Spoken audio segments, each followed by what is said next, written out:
Hi, welcome to this Open Security Summit session in March 2022.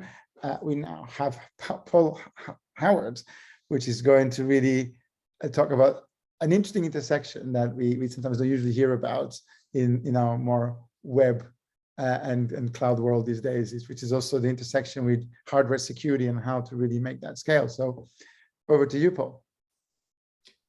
Okay, thanks very much. Hello, and so welcome everyone. Thanks so much, first of all, for having me. This is my first time presenting at this conference. I'm excited and grateful to be part of it and to be talking to you today about Parsec and hardware-backed security. We do a quick business card. So my name's Paul Howard. I work as a principal system solutions architect at Arm. I'm based in Cambridge in the UK. Been working at Arm for a little over 3 years. That's my mugshot. And that circular building you can just about make out behind me there is the Royal Albert Hall in London. Because in addition to being a tech geek, I'm also a passionate music lover. That's one of my favorite concert venues there. But when I'm not at the Royal Albert Hall, you can find me on email, Slack, or GitHub there for you. So my role at Arm is really about getting hardware and software to play nicely together in a variety of different contexts. And it's this role that's led me to the world of open source and community projects, a world that was quite alien to me when I started out, but it's one that I've come to love and embrace. And the topic today is indeed an open source community security project. Its name is Parsec. And my presentation today is going to be a general high-level overview and introduction. I think I've got roughly 30 minutes worth of material. There should be plenty of time for questions and discussions. Do feel free to fire off quick questions or clarifications during the talk. I'll try to get to them, but we should have plenty of time at the end also. Okay, so having focus issues with PowerPoint. Okay, so my session title is Parsec, hardware security at your fingertips. So why hardware security? Why at your fingertips? Well, let's quickly dive into the world of edge computing. Now, if you're not familiar with the term edge computing, it's a very broad term that's used to refer to computing workloads that execute outside of a central cloud or infrastructure data center. So in practice, this can mean a variety of things. You'll come across subsets of edge. You'll hear terms like infrastructure edge, device edge, and so forth. And in fact, the taxonomy of edge is rich and varied itself. But in something like an Internet of Things application, it's broadly anything that sits in between a central workload or application in the cloud and individual sensors and endpoints that are connected to that application. That's edge computing. Now, edge computing is undergoing something of a revolution. It's no longer just a world of gateways and protocol translators as it once might have been. So it's now becoming much richer, an elastic, compute-capable place in itself, a place where we want to execute workloads for things like machine learning. It makes sense to do those kinds of compute workloads as close to the IoT devices as you can, because that's where the data is coming from. So processing it locally is a performance win. So these kinds of workloads are migrating from the cloud out to the edge. Now, the edge is an interesting place. It sits exactly between two worlds and in between two software engineering models or paradigms, if you like. The cloud model on the one hand, where application developers want cloud-like development practices using cloud-native tools and languages. But we also have to deal with the different threat environment that we find in the world of endpoints, because our edge computing devices are running not in the cloud, but in on-premises networks, where the threat landscape is different, and also the variety of platforms, the diversity of platforms increases. So there are different chip architectures prevalent. There are different technologies for what we call the root of trust, or different kinds of hardware for key storage.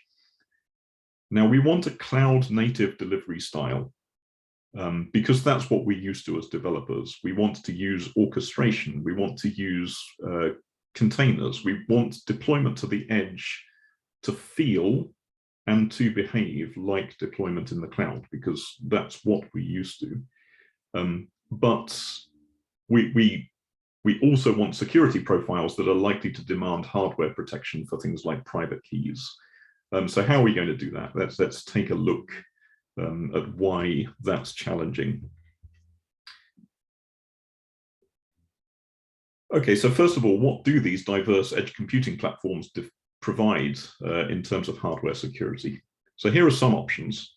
There is the Trusted Platform Module, or the TPM, as defined by the Trusted Computing Group. Now, this can exist as a discrete chip,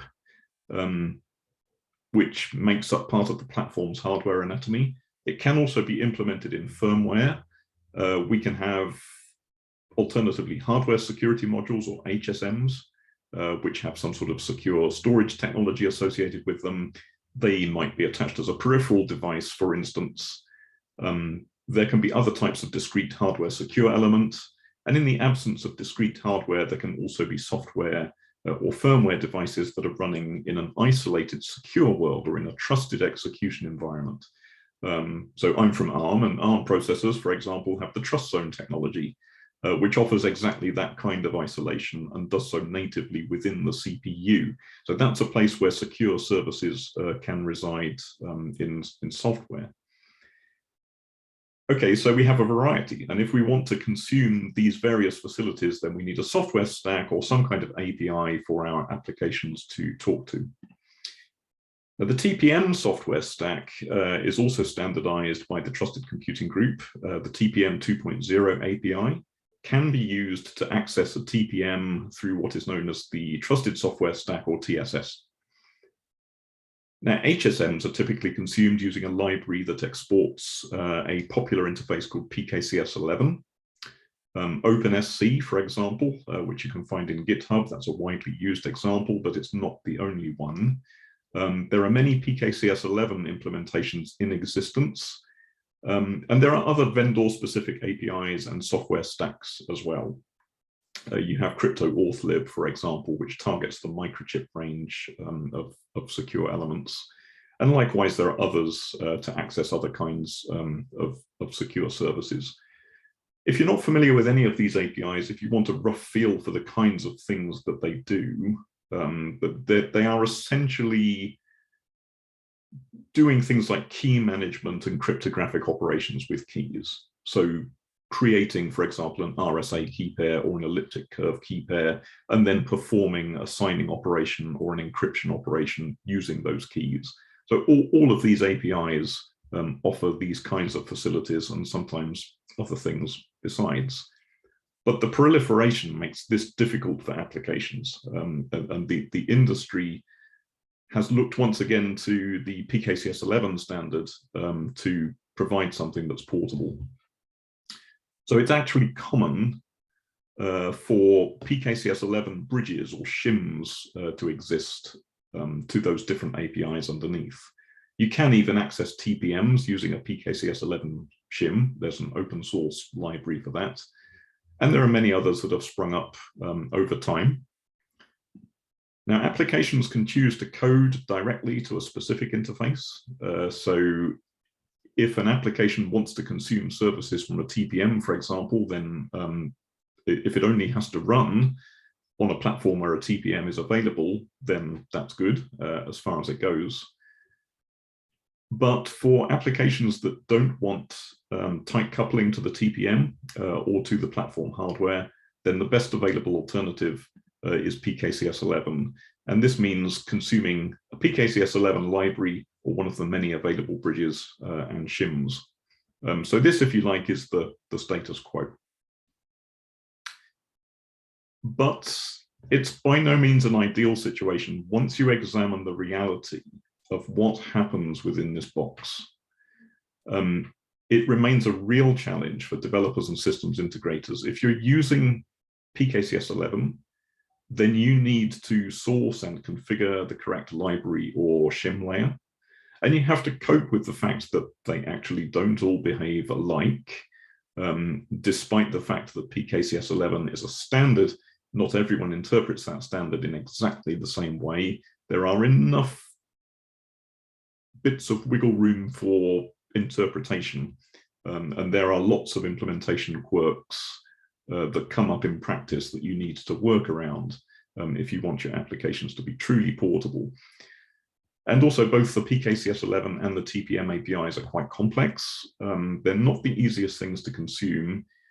They were designed to be used by engineers who are crypto specialists, who would be writing their code in C. So we really felt that what was lacking was a one-stop shop for consuming hardware security into any application in any programming language.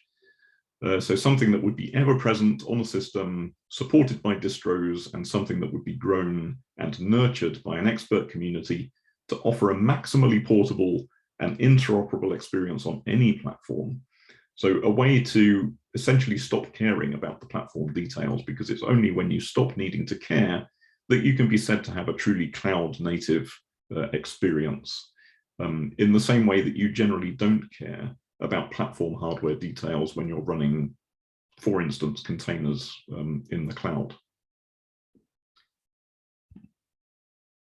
And so we created Parsec. Parsec is a platform abstraction for security. So this single project handles the variety of hardware platforms and the different hardware security or roots of trust. It centralizes all of the knowledge about how to talk to systems like a TPM, HSM, secure elements, or other custom security solutions. The applications then don't need to have that knowledge, so they remain portable. Parsec offers high-level APIs in multiple popular programming languages, meaning that applications can consume these detailed hardware security features in a way that's not only portable, but also convenient and simple to use. So applications can run on any architecture. They might be containerized. We may have multiple different applications even running at the same time on the same host, and Parsec will make sure that they can share the underlying hardware safely and securely. And it means that cloud-native technologies like orchestration and containerization can be used to deploy these applications because they're now so decoupled from the platform. Let me just check on the chat. I see a couple of things in the chat. Okay, these are so some housekeeping details. Okay, let me carry on.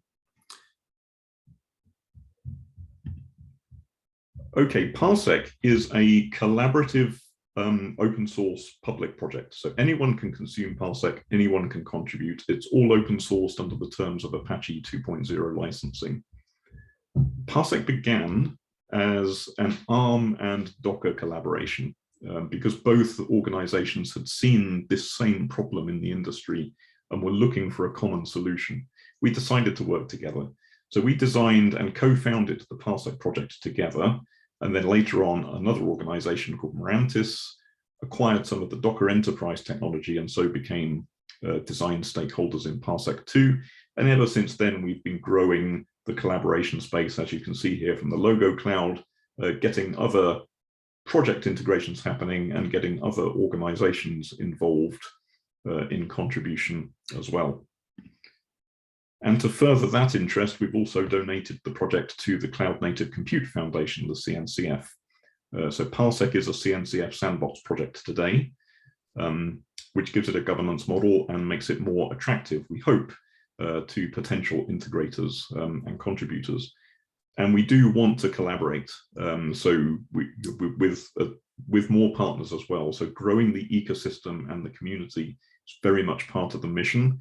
It's part of the reason I'm here today. I'm very, very keen to talk to people who have potential use cases for this technology, might be willing to contribute to it, either or. Okay, what does it all actually look like? Let's dive into the architecture.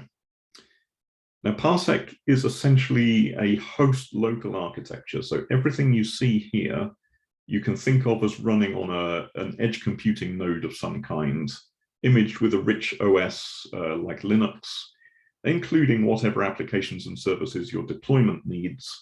But it's all local. There's no network traffic, at least as far as Parsec is concerned.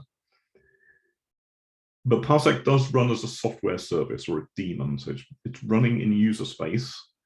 Its job is to represent as a microservice whatever hardware security facilities are available on that particular host, be that a TPM, HSM, secure element, a mixture, something else.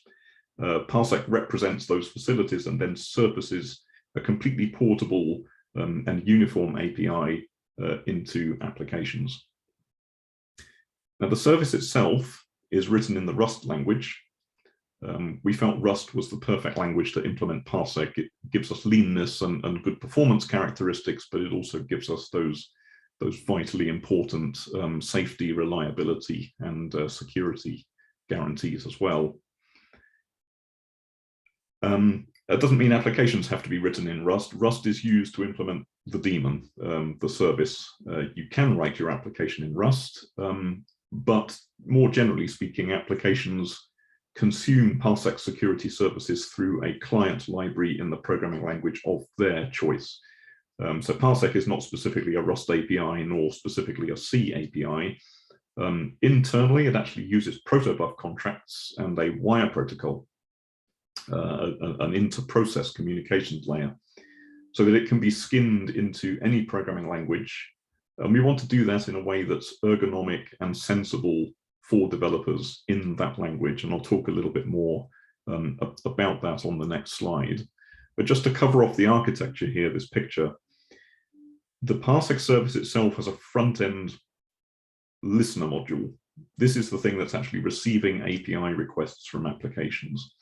It then has some of that access control and brokering logic internally, which it uses in multi-tenant scenarios, for example, when you have multiple applications that you need to keep hygienically separated because they're all trying to use the same hardware. And then lastly, in the back end, has these so-called provider modules. And this is where we isolate all of the complexity and all of the hardware-specific code for talking to TPMs and HSMs, secure elements, and whatever else is available.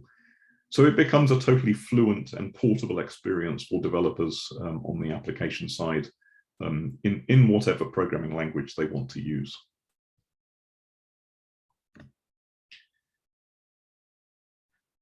Okay, so a little bit more on the libraries. Now, because we have this wire protocol, it means that client applications can talk to the Parsec service using any programming language they like. And all that's needed is for a client library to be created in that language. Now, Parsec libraries are being developed in a number of languages today. They're usually developed in these layers. So there's an inner layer, or if you like, a primitive layer, that is based very closely on the API contracts that are defined in the wire protocol. And this layer exposes the entire API and all possible arguments and parameters so that client applications have full control over every aspect of every function if they need it. For a sophisticated use case that needs to be able to tweak every dial, all of those dials are available. But we also want Parsec to be simple, particularly for common use cases. So we would like for developers to just write small amounts of code to be able to do common things. So we're investing in ergonomics, and we're providing higher level layers that provide added abstraction, smart defaulting, a simplified developer experience. Not all of these are complete. This is an ongoing journey, so more work on client libraries is happening all the time in the Parsec community. And these client developer experiences are usually built as soon as we have a need for them, as soon as there is an integration use case that needs it. That is when it gets built. So recent example, the Parsec community built a Java client library for Parsec, which included an integration into Java's cryptography architecture, or JCA. Now, this is an interface that's familiar to Java programmers who work with crypto and security. So those programmers will be able to use Parsec simply by using the Java APIs that they already know how to use. And these are the kinds of these sort of at your fingertips convenient experiences that we're trying to create with Parsec. So we don't want Parsec to be a jarring experience, like you already know how to write security code, but now we're going to make you do it like this. We're trying to avoid that. We're trying to create client libraries for Parsec that actually make it a fairly natural consumption pathway. Okay.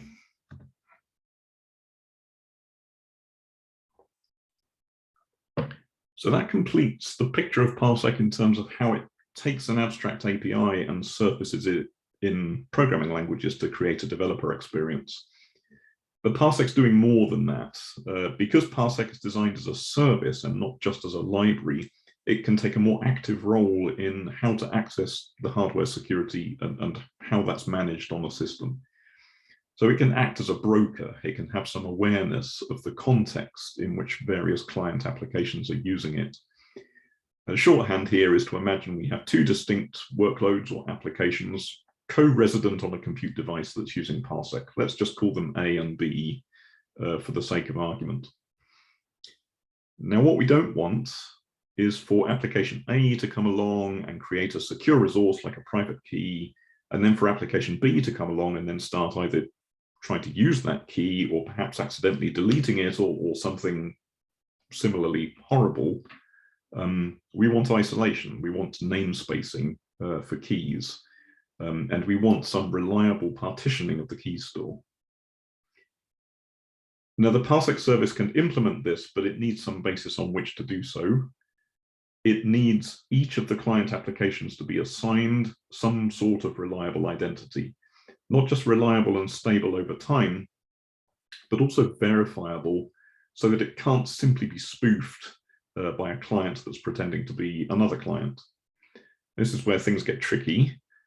Because Parsec is very agnostic, not just of the underlying platform hardware, but also the overall environment in which it and its clients are running, Parsec can't be heavily opinionated about what a reliable identity is, how it should be obtained, or how it should be verified. And so what we do instead is we build a design pattern that allows for pluggable implementations, which is, again, this is the whole Parsec philosophy. We see this concept throughout the project. We create this trust triangle, and it works like this. So every client application needs an identity of some kind, and this identity has to come from somewhere. And so in Parsec, we invent this additional component of the system, if you like, which we call an identity provider. But we make no statements about what that is or how it's implemented. I'll show you a couple of examples in a second, but the identity provider is responsible for assigning identities to workloads. And if one of those workloads is then calling Parsec, then by definition, it's doing that through a Parsec client library. We've looked at what those are already. And its job is to pass proof of its identity as a kind of annotation on each API call. Think of that as being a little bit like an auth header in something like an HTTP REST API call, for instance. It's a similar concept. And it's verifiable, so that when Parsec receives this information, it has a pluggable module sitting on the front end of the service, which we call the authenticator module, and that's specifically flavored to know what the identity provider looks like and what sort of API surface that it might have in order to verify identity. And once we've verified that identity, then the identity is essentially a string value of some kind, and it can be used as a namespace. And that then allows the internals of the rest of the Parsec service to apply some partitioning logic to the way it stores keys and the way it allows access to keys. Okay, so let's turn that theory into practice. I said I had a couple of examples. Let's look at those. Okay, so this is the one that Parsec uses out of the box. This is our default identity mechanism, if you like. It's nice and simple, and it just uses the Unix user ID of the calling process. And this means that the identity provider is just Linux itself. It's the operating system. It's not a separate component as such. So these applications call Parsec in the context of a process that's running with a particular user ID, 1001, 1002, and so on. And these numbers can be passed in the API header. The authenticator can just make a system call. That will be a domain socket peer credential check to verify that the client application on the other end of the socket is indeed the one it's claiming to be. So we trust the kernel to get that check right. And then once we have the user ID, we can use that as a namespace. And because we're using numerical kernel-based IDs and not just the string usernames or group names, then this mechanism will work even if our clients are containerized, because the scope of those IDs is actually the shared kernel environment, even if containers are in use. So it still works. Okay, there's a different example. Here's one where we are hooking up Parsec with the Spiffy and Spire projects, also from CNCF. Spiffy, if you don't know, is an identity framework that allows applications to discover and prove an identity within what it calls a trust domain. It's a much more flexible and extensible system than just using something like a user ID. Spire is the runtime implementation of Spiffy.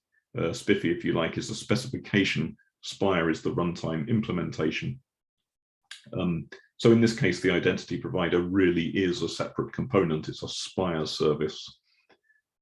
I can't go into all of the details of Spiffy and Spire in the time I have, but the main point I really want to make here is that it's just that same trust triangle again, right? The architecture and the design pattern is still the same. It's just instantiated with some different concrete implementations and a different authenticator module plugged onto the front end of Parsec, right? This one is not making system calls to query domain socket credentials. It's making API calls to the Spire service instead. Okay, let's summarize where we are. So the value proposition of Parsec, it gives us abstraction. It gives us a common API that is truly agnostic. It's based on modern cryptographic principles. It gives us a microservice. So it gives us mediation, security as a microservice. It brokers access to the hardware, and it provides those isolation mechanisms that I was talking about just now. And ergonomics, a client library ecosystem that brings the API to the fingertips of developers in any language. And our mantra is easy to consume and hard to get wrong. That's what we aim to be with Parsec. And lastly, openness, an open source project inviting contributions to enhance the ecosystem, both in the service and among its client libraries. And I want to stress the last one, because the last one really is critical to Parsec's success. Parsec has a vision associated with it, but it's one that will only be realized by adoption and contribution, right? We have to make sure that Parsec is just available in Linux distributions. It has to simply be there, always correctly configured to talk to the hardware with a minimum of effort, and then just be available to applications. It just has to become part of the platform, really, is what we want. And we are not there yet. We are not there yet, but this is the vision, and this is the aim. Now, if I have got you curious and you want to play around with Parsec, then you can just install it with a package manager if you're on Fedora or OpenSUSE Linux. There are also recipes in the Yocto projects. If you want to include Parsec in a custom embedded Linux distribution, Yocto, of course, is the project that builds custom distributions from recipes structured in layers. And we have a layer for Parsec. We hope to have Parsec supported as a package in more distros soon, but in the meantime, you can build from source code on pretty much any Linux.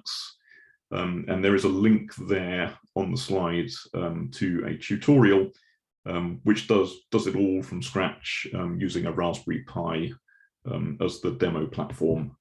And it starts off just building it as a software service and then extends it to talk to a hardware security module, which is plugged into one of the USB ports. So you can so you can go and explore all of that. Somebody was asking me to paste that link into the chat. I promise I will promise you the link. I can't easily pick it up and put it in the chat right now without derailing myself. But let me not forget. I will make sure that that you get the links. Okay, so in terms of what's available in Parsec today, so this chart represents the current state of functional coverage across the project. You can kind of scan this left to right, essentially move from front-end client library support right over to the back-end support for different hardware security solutions. So today you can consume Parsec's APIs into Rust, C, Go, or Java. There is also a command line tool for shell scripting, which actually uses the Rust client under the hood. Others are waiting to be built, and there's a great opportunity there for contribution. So if you'd like to see a Parsec client library in a particular language, then do please consider contributing it. The Parsec community would eagerly welcome you. And remember that for client libraries, we want to build not just a library, but a great idiomatic and convenient experience for that language as well. So if you're an expert in security space in, say, Python, for example, then the opportunity is there to fully take ownership of what a Python Parsec programming experience should be like. And then moving on from client libraries, there are also the authentication methods that I mentioned. Again, there is an opportunity to build more, but so far it can be based on peer credentials or on spiffy identities. Now, Parsec only runs on Linux today, and it only supports domain sockets as a way of connecting the clients with the service. But other transport mechanisms could be built, and other OS platforms could be supported. And again, many opportunities to contribute there and to set direction. Let me just check the chat because something came in. Can we get the slide? Yes, I think the summit organizers will. I will give all of the slides to the summit organizers, and I think that they will make sure that all of the slides get out. Yeah, we'll make sure we post all the slides on the website once it's all done. Thank you. Yeah, sure. Thanks for that. Okay, so in terms of the API functions themselves that are supported, so far this is largely focused on asymmetric use cases so far. The creation of things such as RSA or elliptic curve key pairs for signing and verification or for encryption. Because these primitives support the kind of use cases where a device needs to prove its identity and legitimacy to a third-party service, or to do something like a mutual TLS handshake, for example, and that's a use case that we've commonly seen. But the API suite is actually more comprehensive than that. It's all fully documented, and I'll give you references to that at the end. And there is partial support for more of the operations. So some of these that are colored in yellow, some of those API operations are supported in, for example, some of the backends, but not all of them. And speaking of the backends, so Parsec works today with TPMs, with PKCS11 compatible devices, crypto auth-lib compatible devices, and there is also a pure software backend based on embed TLS, and that's something you can use to get Parsec up and running very quickly for prototyping and experimentation, because it needs no specialist hardware integration. So you can just go build it, run it. It's already working just in software, and you can get hands-on and you can start doing stuff. The newest member coming into the backend family connects with something called the trusted services, which is a set of key storage and cryptographic services that run within a trusted execution environment using the Opti operating system. Now, I talked about software services running in trusted environments back at the start of my talk, and this is an example of that. I think ARM is going to be publishing a blog on that particular solution quite soon, but I don't think it's been published yet, so I can't reference it quite yet.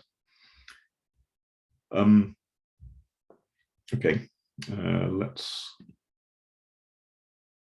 move on to an example. So an example of Parsec being used, this is taken from another ARM blog, a recently published one. This talks about how we're working with AWS Greengrass and starting to integrate Parsec as part of their hardware security integration story.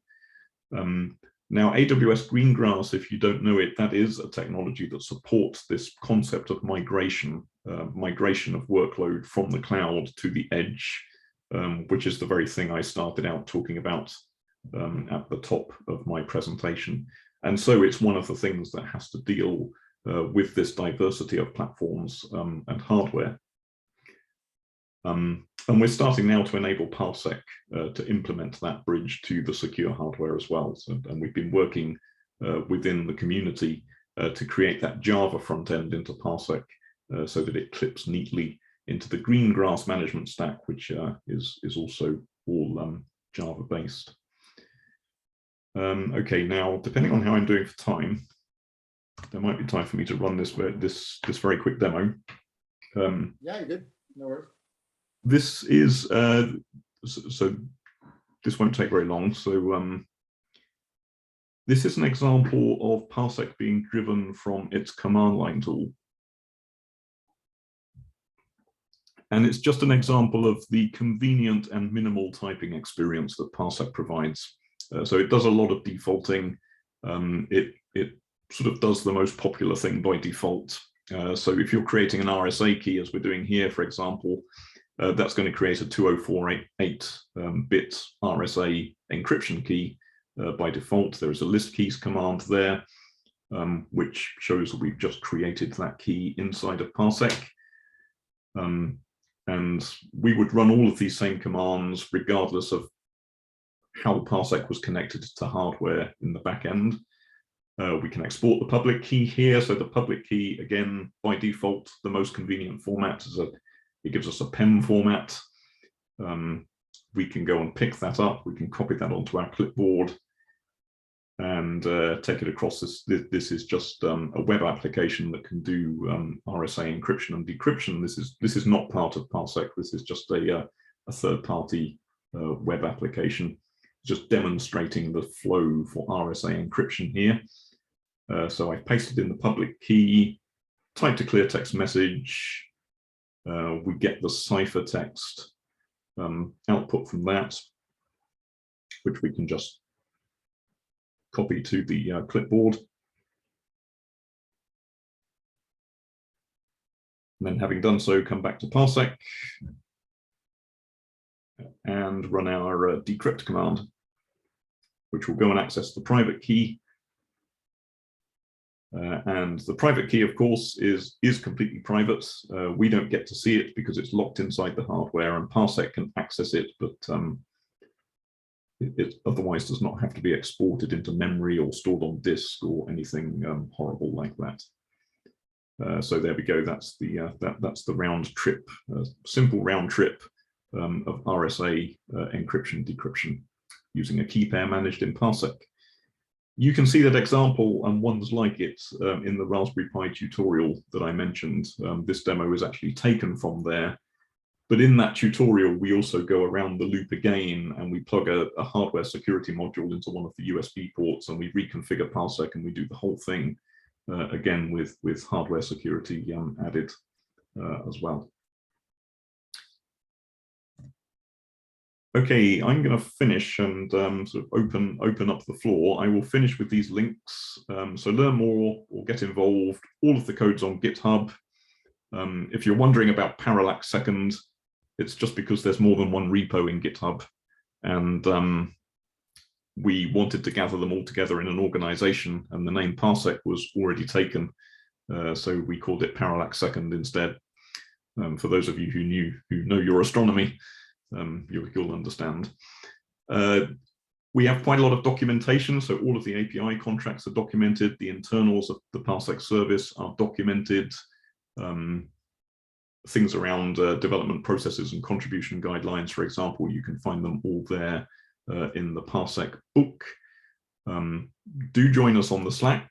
So we're on the CNCF Slack, the Cloud Native Slack, and the Parsec channel there is an open one. Anybody can join it. You can come and engage with the whole Parsec community on that channel. And we love getting questions, and we love discussing use cases, and we love people volunteering contributions as well.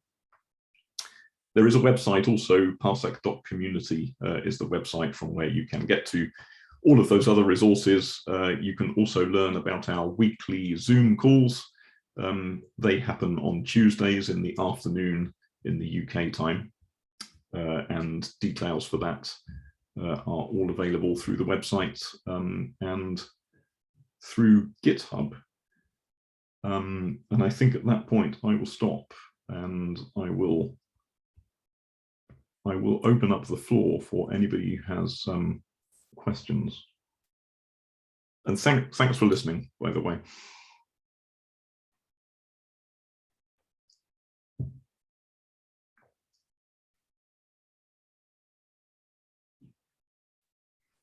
This is great. Any other questions that's on the chat that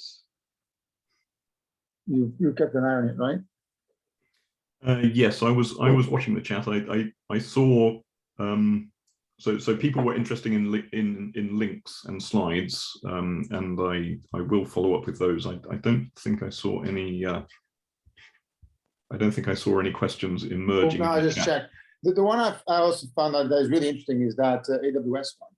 You know, that definitely, I think it's definitely something I want to understand a bit better, right? Because it takes into account that there's a lot of big systems that now are connected to the cloud, right? And we need to take that into account, and we need to connect to those devices, right? So yes, I agree. Greengrass is an interesting one because the problem of hardware security was not new.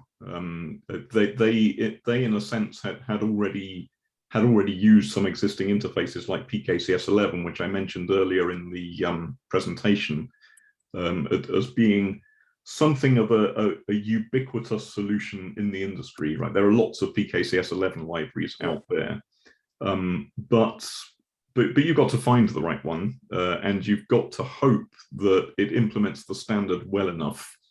And you know what we discover actually is that not all of them do, and this can be a headache for systems integrators, and it can be a headache to such an extent that people actually resort to just not doing it and just storing keys on a file system instead, which, you know, that to me, that's a lamentable state of affairs, because that's just the worst security posture, really. And one of the things we want to do with Parsec is make it as easy to do the right thing as it is, if you like, to do the wrong thing, and that's kind of the vision. And yeah, I'm really excited to be working with AWS. I think that's that is super cool, and I'm looking forward to see where that goes. Yeah, but then that's the key, right? The key is that for that to scale, you know, you do need to be dealing at that pace, right? And have native support for that. So it makes a big difference. Cool. All right. I don't think there's any further questions. So thanks for this, and let's do more sessions. Sure. On this topic, I think it's quite an important one. And I'll see you later. Yeah. Thanks very much. Thanks once again for having me. That was it was good to be here.